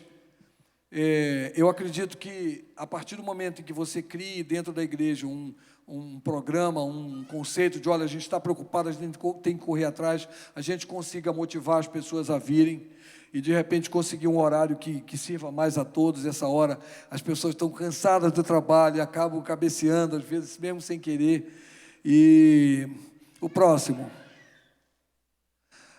A percepção, e aí os voluntários entram, das crianças com atraso. Não só as crianças com atraso, mas as crianças pequenas que estão sendo expostas a telas.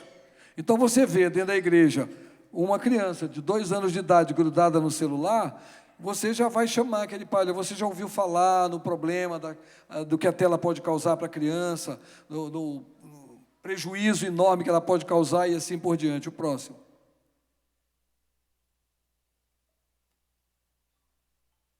É uma coisa muito difícil, é tão difícil que eu vou falar mais detalhadamente daqui a pouco. O próximo. Palestra para os pais das crianças que têm sinais de atraso, para a gente trocar ideia, incentivar e motivá-los para que eles façam o que é preciso fazer. O próximo. E o acompanhamento dessas crianças. O próximo. Eu posso deixar de abordar uma família que eu vi que a criança está com problema? Não vou falar em moral, vamos falar em ética. É ético eu ver uma criança com problema e ficar quieto para não me indispor com o pai, com a mãe, que é meu compadre, minha comadre, meu amigo. Se eu falar, ele vai ficar ofendido. Em primeiro lugar, o interesse da criança. Depois, o interesse dos pais. A criança está precisando de ajuda, muitas vezes pedindo socorro ali, fazendo uma tolice que não tem cabimento, e você sabe que aquela criança está com aquele comportamento, porque ela é exposta muito tempo às telas, e aí você não faz nada para não se indispor. Não existe isso.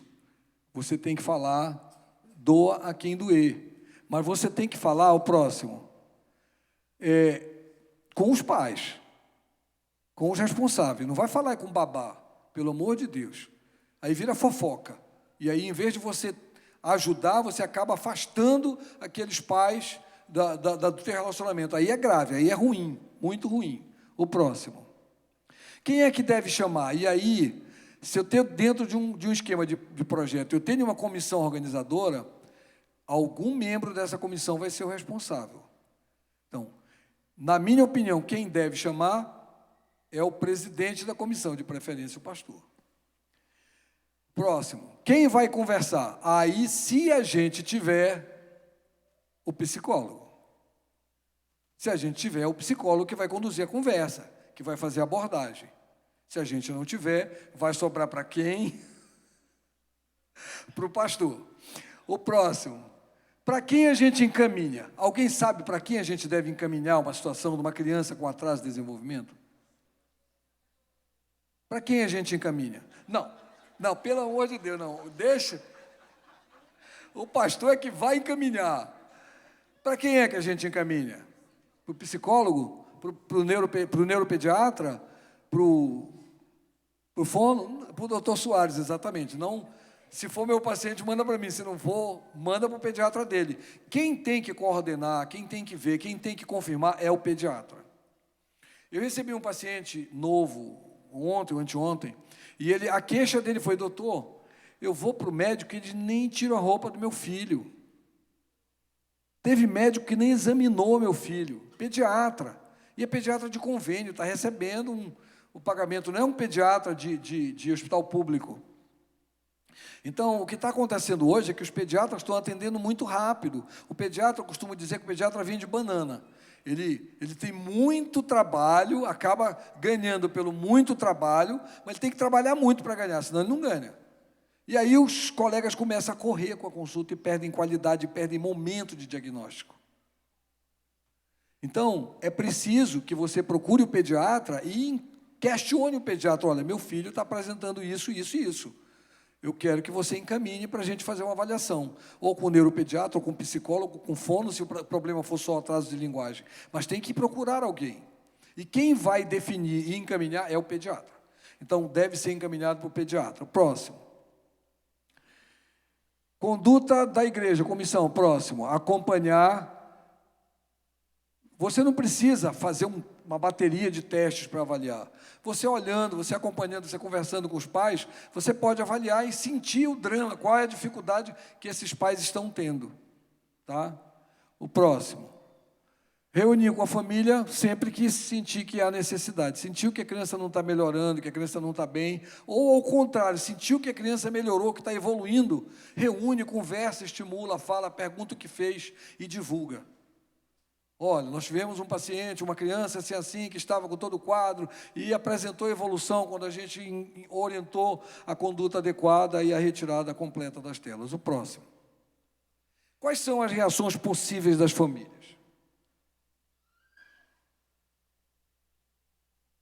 A primeira reação, principalmente quando é o primeiro contato, é de negação. Não, cara, eu era assim mesmo. Não, eu era assim, depois eu fui melhorando, aí você fica até preocupado, pensando, já pensou se o filho vai ficar igual ao pai, né? Mas aí, você falando, outra pessoa falando, você acaba levando aquele pai a acreditar. Mas na primeira vez que fala, a maioria das pessoas se defende negando. Não é, não. Isso é o tempo dele, ele não está falando, mas vai falar, ele já entende tudo. E você vê, quer ver? Fulano? O fulano ignora solenemente. Fulano ignora solenemente. Porque ele não quer agora. Quando ele quer, ele olha. Entendeu?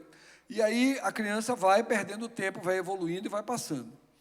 A segunda situação rapaz, já tinha observado isso, a mãe até me falou. Já tem, desde o mês passado que ela me falou que ele... Sim, tu foste aonde? Levaste com quem?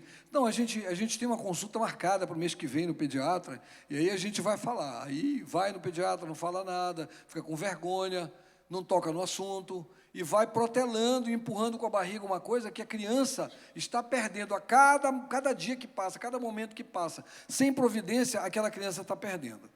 O próximo. Aqui, entende, começa, mas desiste. Tem duas causas muito importantes para a desistência. Um é que quando ele começa, ele percebe que ele é muito mais dependente da tela do filho do que o próprio filho. E aí o que acontece? Ele não resiste e entrega a tela para o filho. Para ele poder pegar a telinha dele, para ele poder fazer as coisas dele, para ele poder se sentir com liberdade. Essa é a causa mais frequente. A segunda causa mais frequente é síndrome de abstinência. Eu normalmente peço aos meus pacientes 2 meses sem tela. Por que 2 meses sem tela? Porque as primeiras 2, 3 semanas costumam ser um desastre. Porque a criança está dependente, ela está acostumada a ver aquilo todo dia. Eu tiro a tela deles e eles fazem abstinência. Eu já tive criança no consultório que vamos examinar. Aí a mãe, me dá o celular que o doutor vai te examinar. Ele cai duro no chão com uma crise convulsiva porque perdeu a tela.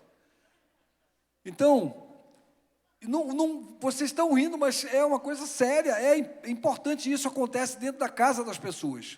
E aí eles desistem, porque eles não querem, não conseguem ver o filho passar pela crise de abstinência. E aí entregam a tela. Então, é preciso que eles entendam que, no início, a criança vai dormir pior, vai comer pior, vai se comportar pior, antes dela começar a apresentar melhora. Em compensação, todos os pacientes que responderam, que fizeram o período sem tela, nenhum deles voltou. Quer dizer, minto, eu tive um paciente que, aos 6 meses de idade, ele me procurou porque o filho parou de olhar para ele. Toda vez que ele chegava em casa, o bebê olhava para ele, sorria, e de repente o bebê parou de olhar para ele. E ele percebeu que o bebê estava olhando para a televisão. E ele veio falar com o filho, e o filho fazia assim, pelo lado dele, não encarava. Eu conversei com ele, pedi para tirar da tela, e 2 meses depois a criança estava maravilhosa.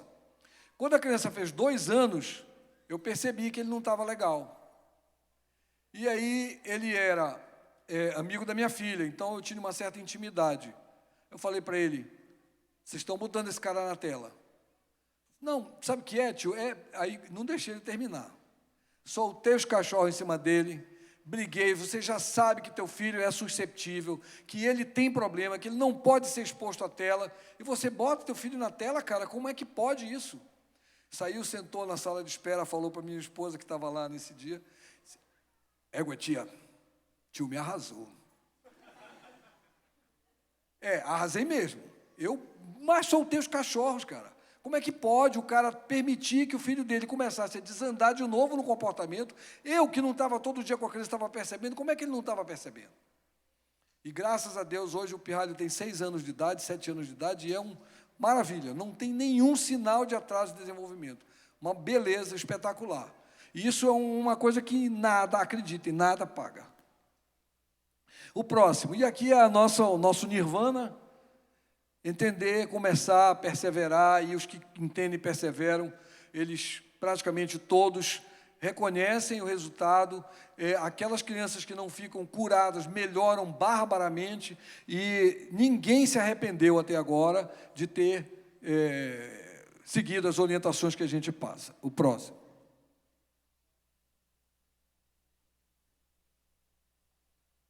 Pessoal, e se eu estiver errado? E não for a dopamina a causa do problema da tela. Se for outra causa, passa o próximo.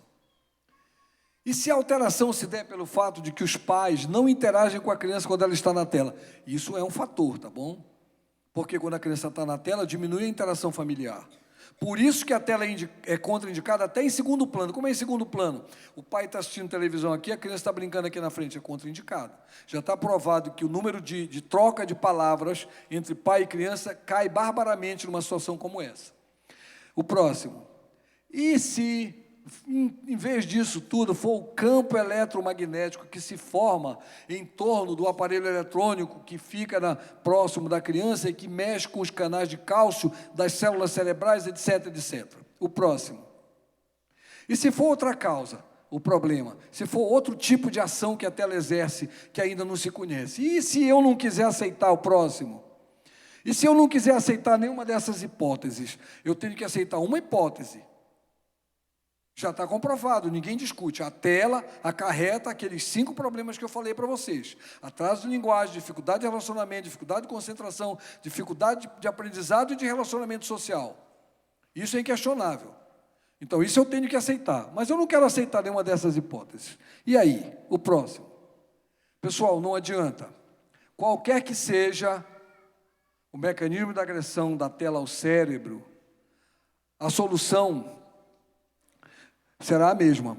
No próximo, 1000 dias sem tela, carinho, atenção, interação e amor. O próximo, por favor. Muito obrigado, tá?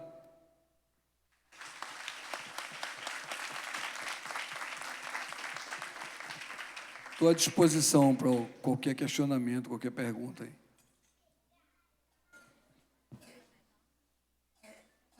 Pois não.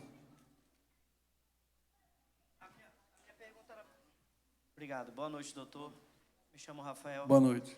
A minha pergunta é, quando o senhor fala em tela, não especificamente somente tablet e celular, no caso dela ficar próximo, mas até mesmo televisão também? Todas as telas, não importa a distância. A tela próxima, ela prejudica muito o olho, induzindo por causa do período de crescimento ocular, induzindo o aparecimento de miopia. Nós estamos com uma epidemia de miopia no mundo, mas também induz astigmatismo, tá? Agora, não tem a distância da tela, não é importante, tá? Importante é a tela. E a tela é recreativa. Tem uma tela que não é tela, tá, pessoal? É aquela do vovô falando com o neto, por ligação de videochamada. Isso não é tela, afinal de contas, eu sou avô. O próximo. Ainda eu falando aqui, a gente teve uma experiência com a nossa filha, porque justamente para trabalhar, ou então às vezes para dar comida, sabe? colocava ela muito, e a gente percebeu que ela estava ficando muito introspectiva. Então, chegava a visita em casa, ela se escondia por dentro da saia da mãe, não falava. Enfim, começou a ficar uma criança muito, muito reclusa. E já estava com mais de 1 ano e também não falava, era mal mamã e só. E aí eu comecei a pesquisar das possibilidades do que poderia ser, né? Com medo dela ter autismo. E aí eu cheguei até a conclusão de que poderia ser a televisão, poderia ser as telas que a gente dava. E aí a gente conversou, eu com a minha esposa, e a gente resolveu fazer um desmame dela de 1 semana, para ver se isso influenciaria alguma coisa. Influenciou. Ela começou a falar e passou a interagir muito mais socialmente. Esse tipo de testemunho é que realmente eu preciso. Eu preciso. Teve uma paciente minha, recentemente, colocou na internet e eu recebi, encaminharam para mim, quando ela soube que eu estava fazendo palestra, e ela comentou que o filho dela chegou a ser diagnosticado como autista e que depois que ela tirou da tela, a criança não precisou mais de nenhum tipo de terapia. Não é para parar as terapias, pessoal, para continuar. Toda criança que já tem sintoma, ela já teve o cérebro afetado. Então, ela vai precisar passar por terapia para tentar recuperar o que ela perdeu nesse período afetado. Tá bom?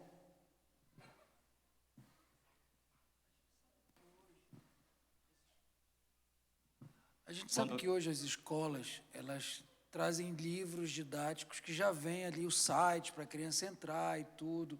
Quando você fala nesses 1000 dias sem tela, a gente tem que agir dessa forma mesmo, radical, porque a gente vai bater de encontro com essas escolas, né? Esse espaço que a criança tem fora da presença dos pais. A maioria desses sites são para crianças maiores de 3 anos. Quase não tem, que eu saiba, para crianças pequenas, entendeu? São todas crianças maiores. Isso é um problema sério, porque muitas vezes o que eles são levados a ver e coisas não vão de encontro ao que a gente fala dentro de casa, né? É uma situação do mundo moderno e da situação que a gente vive hoje no país, e que é uma coisa assim que realmente não dá para a gente. Mas as crianças pequenas até 3 anos, quanto menos tela você der, mesmo essas telas supostamente educativas, melhor. Principalmente até os 2. Nenhuma criança aprende mais na tela do que com uma pessoa. Não existe isso. Já fizeram inúmeros trabalhos mostrando que a criança não aprende mais quando ela recebe a orientação pela tela. Muito pelo contrário. Ela aprende e fixa muito mais quando ela recebe a orientação através de um professor. Isso também não é questionável. Boa noite. Além desses 1000 dias, que são os 3 anos iniciais de uso da tela, a partir dos 3 anos, qual seria o tempo de uso que seria considerado saudável? Porque, de alguma forma, elas vão ser expostas à tela, né? Não tem como a gente evitar no cotidiano. Mas qual seria o tempo saudável que a gente poderia utilizar? Eu não gosto do termo saudável. A partir do momento que eu vou ser obrigado a admitir aquilo, né, porque não tem jeito, ela não é mais saudável, ela é necessária. Então, a tela educacional, se ela fosse usada só para educação, seria uma maravilha.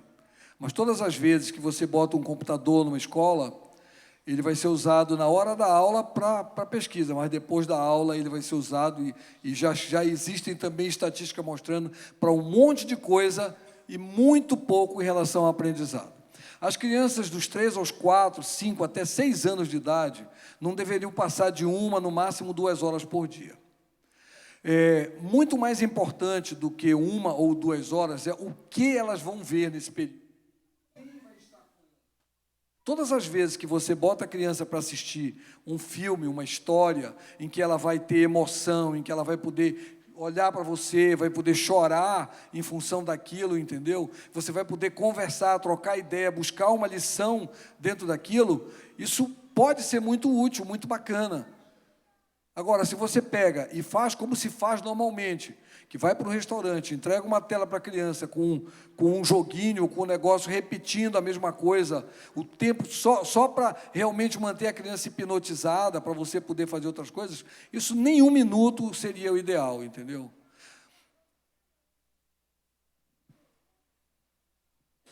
Mais alguma pergunta? Aqui, ó, aqui tem uma pergunta.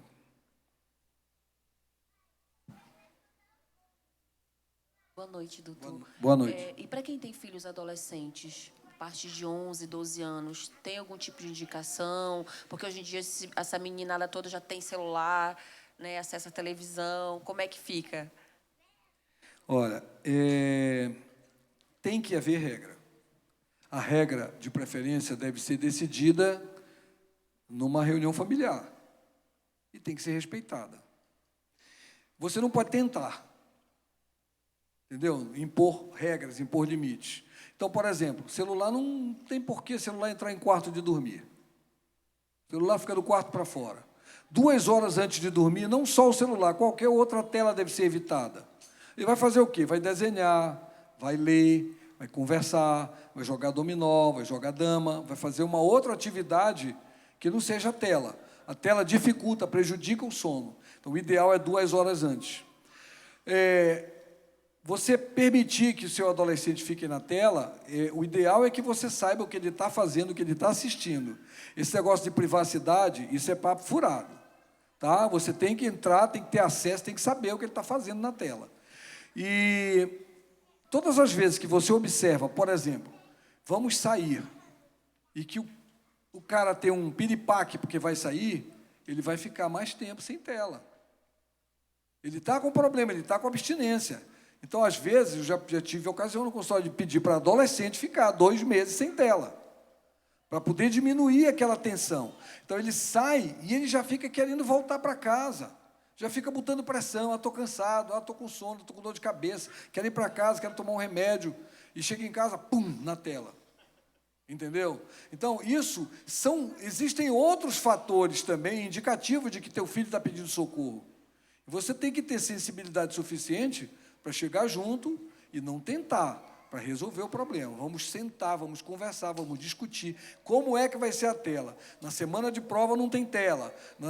Quando for feriado, a gente libera mais tempo. E faz um acordo, estabelece uma regra, e aquela regra vai ser respeitada. É a melhor forma que você tem. E não permita acesso sem controle. Não permita. Isso é grave, é perigoso. E eu recebi um testemunho recente de uma paciente que a filha disse, olha, se o senhor pegar a tela, eu vou cortar a tela da janela e me jogar. Entendeu? Então, às vezes, do lado da gente, a gente não sabe. Você precisa entender que os teus filhos dependem, precisam, e muitas vezes pedem ajuda, e você tem que ter a sensibilidade de perceber, tomar uma atitude e resolver o problema. O problema foi resolvido, entendeu? Mas não precisava, talvez, ter chegado a esse ponto, né? Talvez tivesse um pouco mais na frente, um pouco mais de decisão, mas serve de lição, serve de aprendizado. Você não pode se descuidar do filho de você. Existe um livro, Fábrica de Cretinos Digitais, o nome do livro. Não é cretino no sentido pejorativo, é um cretino. Não, é no sentido de uma doença chamada cretinismo, ocasionada por carência de iodo, uma doença tiroidiana, por carência de iodo, em que a pessoa tem atraso, de dificuldade de desenvolvimento intelectual. Então, ele chama de cretinismo para esse efeito da tela nas crianças. As crianças ficam bitoladas ao que elas veem na tela. Elas não evoluem, não aumentam, não leem mais. E quando lê, não compreende o que lê. Lê e não consegue entender. Mais alguma pergunta?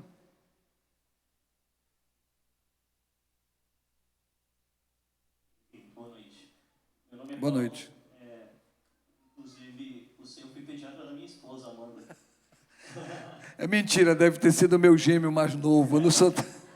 Mas é o seguinte, eu sou professor e numa turma bem pequena, de 11 alunos, mas dos 11 alunos, 6 têm transtorno de déficit de atenção, tem um autista e um deles ainda tem dislexia. Nesse caso, eu gostaria de saber se a dislexia também ela é piorada com o uso de telas. Eu não tenho essa informação para te passar. Eu não tenho, eu não sei. Até agora eu não encontrei nenhum trabalho associando dislexia ao uso de tela. Tá? Todos os trabalhos que eu encontrei, eles se voltam para esses 5 sintomas que eu falei para você. Entendeu? A dislexia, eu não tenho como te dizer se pode ter sido ocasionado. É sempre uma possibilidade, né? Porque a leitura ela também é comandada pelo córtex pré-frontal. Mas eu não tenho embasamento, não tenho nenhum trabalho para dizer para você se é isso ou não. Agora, você vê, você trabalha com alunos especiais? Não, é uma escola para crianças normais, crianças naturais. Né? Atípicas. Isso. Então, e nessa turma, inclusive, nós agora começamos a trabalhar com uma psicopedagoga e ela tem ajudado os professores a trabalhar especificamente com os alunos. Qual é a faixa etária? 13 anos. É uma faixa etária mais difícil da gente lidar, né? O ideal seria eles terem sido trabalhados bem mais cedo. E é o que eu estou tentando. Eu estou tentando trabalhar a prevenção, porque quando chega nesse ponto é muito mais difícil. Você recuperar, você equilibrar, você acaba tendo que recorrer, no caso do TDAH, aos medicamentos que ajudam na concentração. Mas no caso do TEA não tem medicamento. É trabalho mesmo, é terapia, terapia, terapia. E com certeza absoluta, em qualquer faixa etária, a redução, se possível, retirada das telas, implica num relacionamento, numa melhora muito grande no aprendizado, no relacionamento e na linguagem das crianças.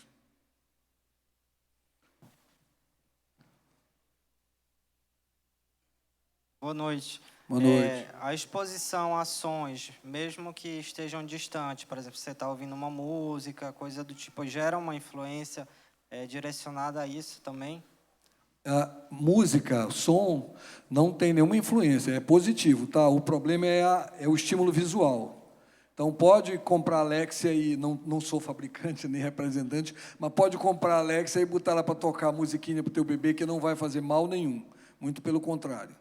Mas preste atenção, o melhor som é o da tua voz. A melhor música é o que você canta, e não o que a Alexia canta. Tá? Por mais desafinado que você seja. Muito. E tem uma distância assim que pode deixar o aparelho? Bom, a distância mais importante não é a do aparelho para a criança, é a intensidade do som que você vai colocar. O aparelho pode estar perto e baixinho, pode estar longe e muito alto. Então, a intensidade do som é mais importante. Mas a distância mais importante é a tua, né, e da tua esposa, que eu estou vendo aí curtindo o pirralho. Bacana. Mais alguma pergunta? Muito obrigado pela atenção de vocês, pela solidariedade, por me ouvir. Tem mais perguntas ali, vamos lá. Boa noite, doutor. Boa noite. Eu sou mãe de um autista, hoje ele tem 18 anos. E, na época, ele nasceu em 2004 e eu só fui descobrir o autismo dele com 9 anos. E aí eu corro com o tempo até hoje. Terapia, o aprendizado não flui, ele não sai sozinho. Hoje, ele já consegue amarrar o cadastro do sapato. Eu tinha que comprar roupas para ele sem amarrar. Hoje ele já consegue, com 18 anos. Para ir para a escola, ele não vai sozinho, que ele faz o gesto quando ele articula com as pessoas. E eu fico preocupada. E muitas vezes eu me perguntava, né, por que eu não percebi? E mesmo indo para o pediatra, mesmo indo para a escola muito cedo, eu não tive esse olho clínico de nenhum profissional da área da saúde e nem na área da educação. E eu vejo que isso prejudicou um pouquinho, porque eu sou mãe solo e eu não tive um olhar clínico desse lado, nem do profissional da saúde, nem da educação. Eu já vim descobrir, ele já tinha 9 anos de idade. E aí? Exatamente o que eu falei ainda agora aqui. Eu estou fazendo a minha parte, entendeu? Eu quero que vocês façam a de vocês. Eu estou falando, eu estou gritando, eu mostrei ali os sinais. Ele não tinha esse contato com tela. Não tinha? Não tinha o contato com tela. Ah, com tela. Não tinha. É importante ela ter falado isso, é uma coisa muito importante. O autismo, ele já existe desde antes da tela. Entendeu? Então, eu tenho certeza absoluta que eu não vou resolver 100% dos casos. Mas, quando não tinha tela, era 1 para 500. Hoje, é 1 para 25. Então, eu tenho aí 20 vezes mais. Se eu conseguir resolver 10 desses 20, eu já estou feliz da vida.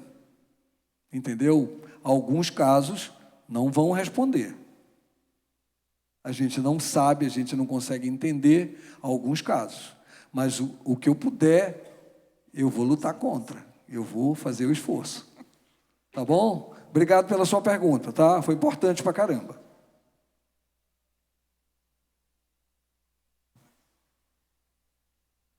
Boa noite. Muito obrigado pela atenção de vocês, tá bom?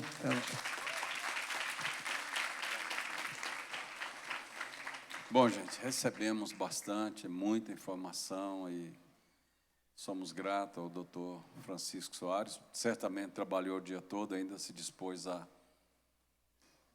vir aqui trabalhar conosco. Nós temos aqui um arsenal de pais, mães, avós, cuidadores, professores, pedagogos, que certamente entenderam a mensagem, né, a importância disso.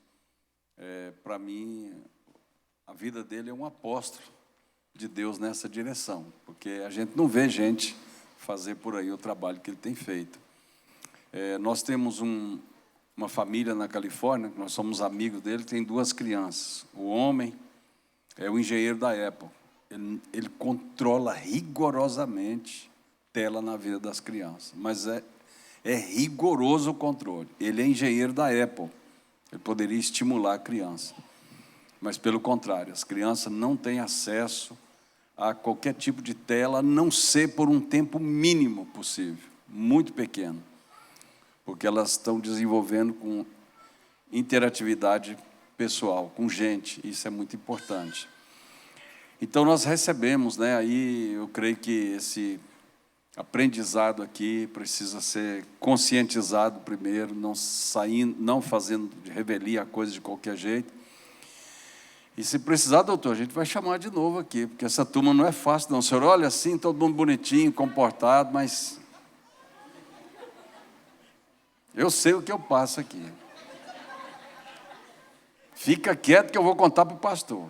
Né? Lá é o doutor, aqui é o pastor. O pastor é bravo, por isso que as crianças não têm amizade comigo. O pastor é bravo, vai te bater e tal. É o terror, eu sou o Judas Iscariote das crianças aqui. Então, obrigado por ter vindo. Alzira, nossa vovó aqui, nossa professora. Quer dar uma lembrancinha aí para o doutor? Gente, boa noite. Eu sou muito grata a este homem aqui, que me ajudou muito a criar minhas filhas, que era um verdadeiro psicólogo para mim. Eu tinha muito problema, assim, muito agoniada, corria muito, e ele me dava muita instrução, muita mesmo, ao ponto de dizer, a Aline não comia nada, nada. E ele dizia para mim, senta e come. Tu é que precisa comer. Ela come na hora que ela tiver fome, a comida está em casa. Tu tem que trabalhar, tu tens que te alimentar. E aquilo eu ia aprendendo. Era muita coisa que ele me ensinava, muita.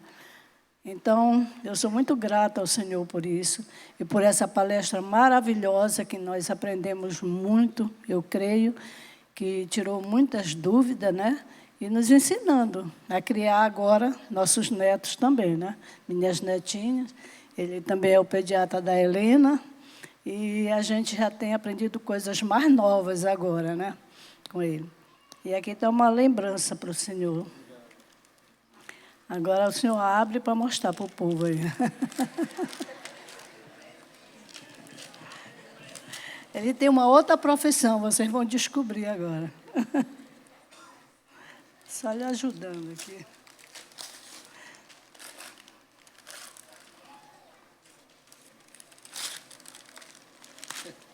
Botar no seu consultório.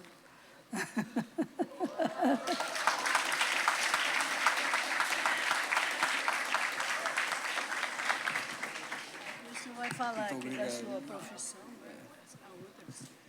Eu sou fotógrafo, observador de aves, então eu adoro os passarinhos, por isso eu ponho a banana no parapeito da janela do consultório. Os passarinhos vai sabiá, vai bem-te-vi, vai sanhaço, e as crianças adoram, olham, chamam. Hoje tinha um lá chamando, parecia que estava chamando um cachorrinho para chamar o passarinho. E eu gosto muito disso, e com certeza isso aqui vai ficar um local de destaque. E muito obrigado a vocês, um presente de uma delicadeza e de uma sensibilidade sensacional. Muito obrigado, tá?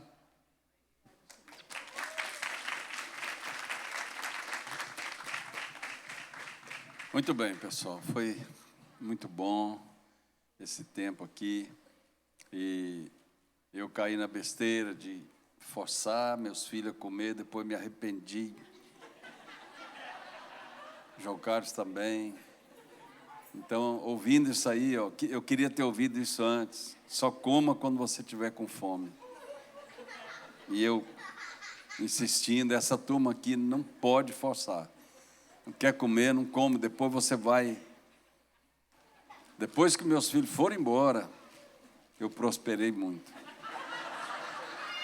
Era um custo elevado. Pessoal, vamos ficar de pé, nós queremos orar a Deus também e agradecer a Deus pela vida do doutor, pela disponibilidade dele. Vamos curvar nossa cabeça em reverência ao nosso Deus.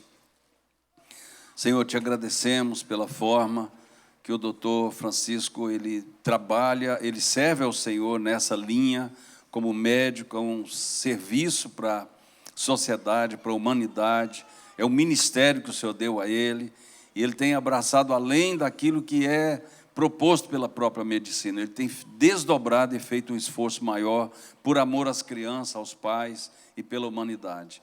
Dê saúde, força para ele, abençoa a casa dele, o trabalho, a família, que ele seja sempre essa mão estendida para abençoar as famílias da nossa sociedade. Muito obrigado pelo legado que ele deixou para nós e também nos leve em paz e segurança aos nossos lares, que a bênção do Senhor repouse sobre cada um de nós, hoje e sempre, em nome de Jesus.